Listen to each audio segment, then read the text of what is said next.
職場がブラックすぎて仕事を辞めた。仕事がない、家賃もスマホ代も払えない。楽しそうだな。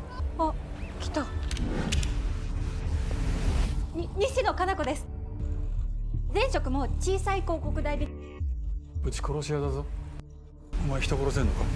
嘘、コツメカワンソン。代理で殺すの代理店？よくうちが分かったな。やめときます。すいません。うちは初任給は60万から、勤務が10時19時、土日休み、当然残業代は出る。やります。入社テストだ。これでターゲット撃て。無理、カカツ無理。絶対無理です、人殺しなんて。お前のことは調べた。